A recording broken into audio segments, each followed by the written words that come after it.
Bienvenue sur notre nouvelle vidéo. Aujourd'hui, nous allons vous parler des formes géométriques et des animaux sauvages. Les formes géométriques et les animaux sauvages est un outil éducatif qui va permettre à votre enfant de se familiariser avec les formes géométriques et les animaux sauvages.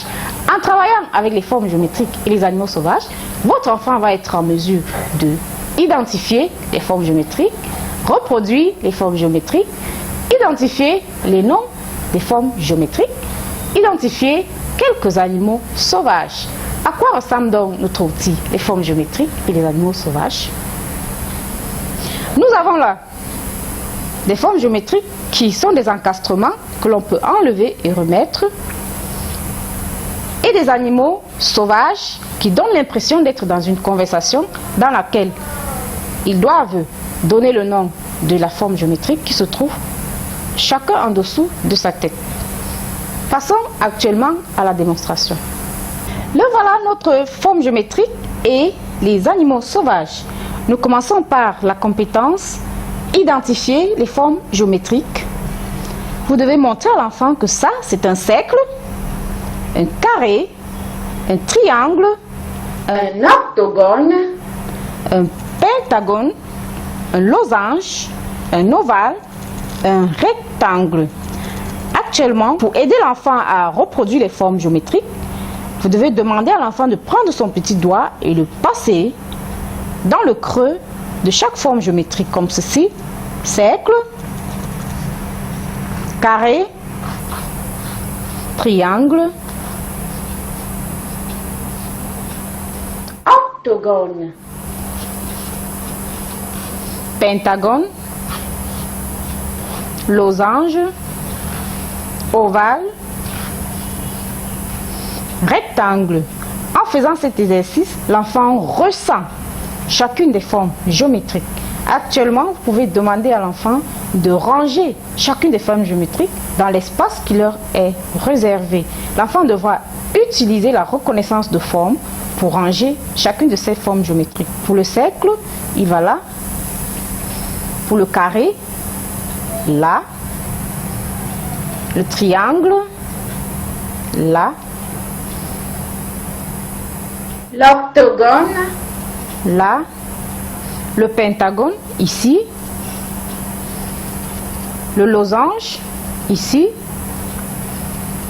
L'ovale, ici. Et enfin, le rectangle. Actuellement, vous pouvez aider l'enfant à se familiariser avec l'orthographe de chacune de ces formes géométriques. Alors, pour ce qui est du cercle, l'animal qui donne l'orthographe de ce cercle, c'est celui-là.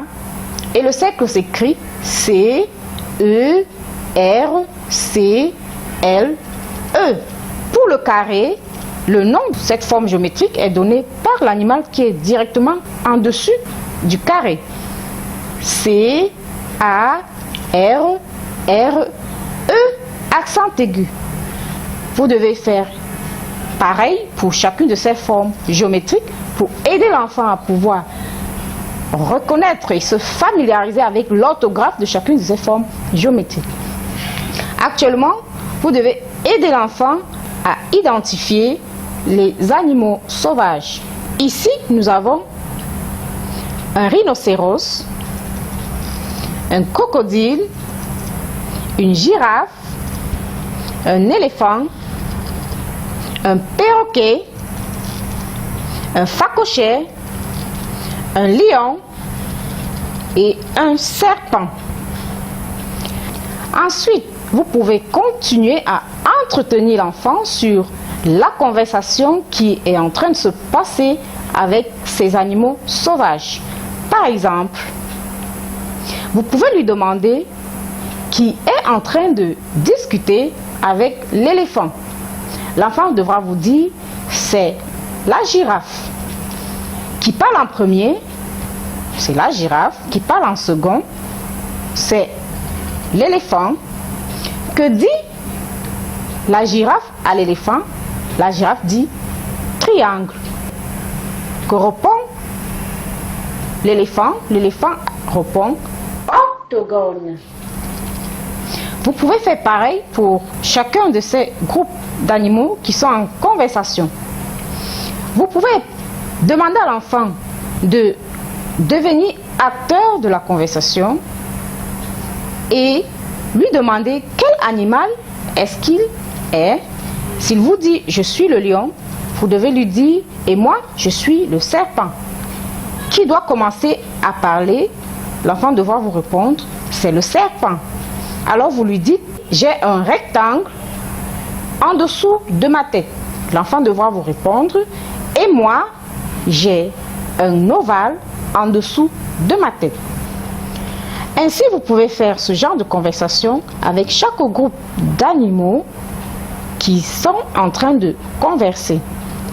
Vous avez vu comment nous pouvons utiliser l'outil les formes géométriques et les animaux sauvages pour aider l'enfant à se familiariser avec les formes géométriques et les animaux sauvages.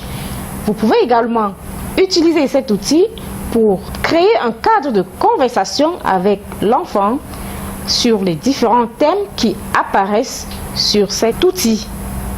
Cet outil, les formes géométriques et les animaux sauvages, convient aux enfants à partir de l'âge de 2 ans et aux enfants à besoins spécifiques, c'est-à-dire des enfants qui ont des troubles de développement comme l'autisme, l'IMC, la trisomie, la dysphasie et j'en passe. Merci d'avoir regardé notre vidéo et à nous revoir pour une prochaine vidéo.